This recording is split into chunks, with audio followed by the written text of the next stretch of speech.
हाय मनहूस, दूर हो मेरे पोते से। उस पे अपनी मनहूसियत मत डाल। खुद के तो कोई बच्चे हैं नहीं, अपनी बहन के बच्चे को तो छोड़ दे।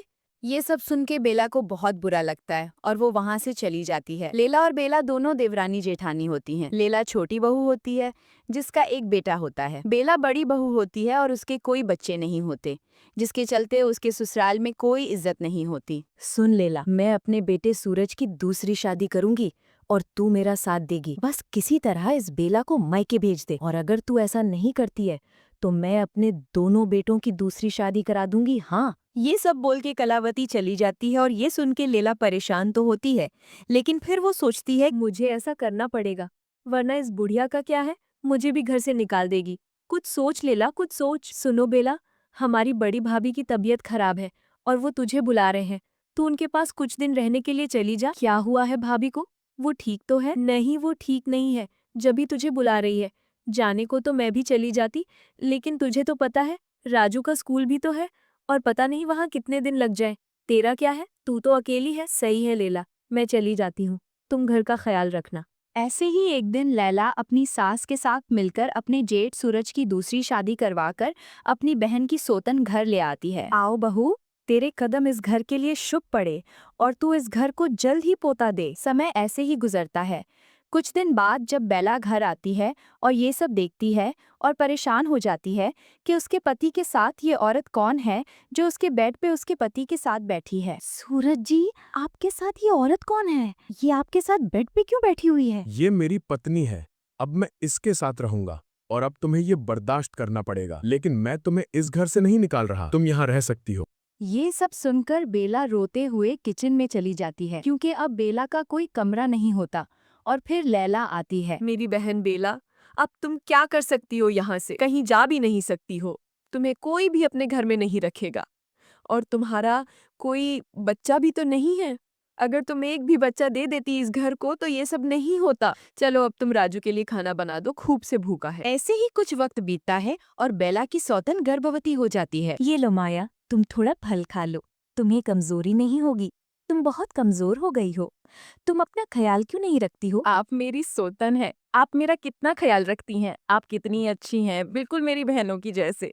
ये सारी बातें दरवाजे पे खड़ी लैला सुन लेती है, जिसके कारण वो अब अपनी नई जेठानी से भी चिढ़ने और नफरत करने लगती है। बेला, मेरी बहन, तू मेरी बहन है और ख्याल उस सौतन का रख रही है। ये क्या बोल रही हो लैला? मैं हमेशा तुम्हारा ख्याल करती हूँ और तुम्हारे ख्याल में सारे घर के काम करती हूँ। ये घर के काम तो रहने दो, तुम्हारी मजबूरी है। बस मेरा नाम नहीं लो अब तुम, मेरी गलती है। मैं तुझसे बात कर रही हूँ, मैं जा रही हूँ यहाँ से। लीला की ये सारी बातें सुन के बेला तो बहुत उदास हो जाती है। लीला रोज किसी ना किसी बात पे माया से लड़ने लगती है और आज भी लीला और माया की बहस हो जाती है। क्या तुम्हें नजर नहीं आ रहा मैं तुमसे पहले किचन में आई हूँ? क्या हो गया आपको? मैं आपके सामने अंदर आ रही थी, आपने मुझे पीछे धकेल के आगे बढ़ी हैं। आपने मेरे साथ गलत किया है। मैं आपको बहुत समय से देख रही हूँ। आप मेरे साथ ऐसा क्यों कर रही हैं? आपको पता है मेरी हालत का? तुम हो कौन जो मैं तुम्हारे साथ बुरा करूंगी? तुम पहली औरत हो जो माँ बन गई हो। ऐसे ही कुछ समय गुजरता है और माया और सूरज का बेटा इस दुनिया में आ जाता है, जिसको बेला बहुत अच्छे और प्यार से संभालती हैं, जिसके आने की खुशी में घर में बहुत ज्यादा पकवान बनाए जाते हैं। माँ जी, मैंने सारा खाना बना के गरीबों में बांट दिया है। ये तूने अच्छा काम किया है बेला, तू तो दिन ब दिन जिम्मेदार होती जा रही है। धन्यवाद माँ जी, मुझे ये सुन के बहुत खुशी हुई। आप बिल्कुल मेरी माँ जैसी हैं। तू भी तो मेरी बेटी जैसी है, मेरा और इस घर का कितना ख्याल रखती है। बेला ये सब सुन के बहुत खुश हो जाती है, लेकिन लैला हमेशा नाराज रहती है। कुछ साल गुजरते हैं, माया और सूरज का बेटा 5 साल का हो जाता है, जिसका नाम राघव होता है। माया और सूरज का बेटा ज्यादा माँ बेला को समझता है, जिसपे सब खुश और राजी होते हैं। राजू भाई, आपने मुझे क्यों मारा और मेरा खिलौना क्यों तोड़ा? राघव, तू क्या पागल है? मैं क्यों तुझे मारूंगा? जा यहाँ से। है कौन तू झूठा? क्या हो रहा है? क्यों रो रहे हो राघव? माँ, मुझे राजू भाई ने मारा है और मेरा खिलौना भी फेंक दिया। क्या किया है तुमने राजू? ये गलत बात है ना? क्या बात है माँ, आप तो हमेशा राघव की साइड लेती हैं। मुझसे बात नहीं करें आप तो। ये सब सुन के बेला को बहुत बुरा लगता है और राजू वहाँ से चला जाता है और लैला वहाँ आ जाती है। क्या हुआ है? यहाँ शोर क्यों हो रहा था? राजू ने मुझसे बदतमीजी की है और राघव को मारा भी है। तुम झूठ बोल रही हो। राजू ऐसे नहीं कर सकता। जरूर तुम्हारे चहीते ने कुछ किया होगा। वही है लड़ाका और बदतमीज है। मैं झूठ क्यों बोलूंगी? तुम राजू या राघव से पूछ लो। अरे जाओ यहाँ से। मेरे बेटे का नाम नहीं लो अब। उसके बारे में बात भी नहीं करना। बहुत बुरा होगा तुम्हारे साथ अब ऐसा किया तो तुमने। ये सब सुन के बेला बहुत उदास हो जाती है और चुप सी हो जाती है। ऐसे लड़ाई झगड़ा होता रहता है और अचानक एक दिन लैला का पति मिदुल दूसरी शादी करके लैला की सौतन को घर ले आता है। ये क्या क्या ले आए हैं अपने मिदुल जी? ये किसको रोड से उठा के घर ले आए हो? ये मेरी पत्नी है और तुम ऐसे शब्द मेरी पत्नी के लिए नहीं इस्तेमाल कर सकती। अगर ऐसे बोलोगी तो इस घर से निकल जाओ। ये क्या कह रहे हो मिदुल जी? मैं कहाँ जाऊंगी? मैंने आपका कितना साथ दिया है। आपको बेटा दिया है मैंने। मैंने कहा मेरी पत्नी से बदतमीजी करोगी तो मैं तुम्हें इस घर में नहीं देखना चाहूंगा। तुम यहाँ खड़ी क्यों हो? जाओ यहाँ से। लैला वहाँ से रोती हुई चली जाती है किचन में।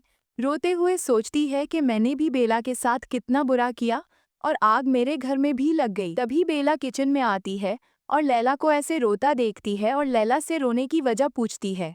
क्या हुआ? तुम रो क्यों रही हो? बेला, मैंने तुम्हारे साथ बहुत बुरा किया। आज मेरे साथ भी वही हुआ है। मैंने तुम्हारे पति की दूसरी शादी करवाई और आज मेरे पति ने मेरे बेटे के होते हुए भी दूसरी शादी कर ली और अब इस घर में मेरी कोई जगह नहीं है। मैं चली जाऊंगी यहाँ से। ये क्या कह रही हो तुम? तुम यहाँ से कहाँ जाओगी? मैं देव से बात करूंगी।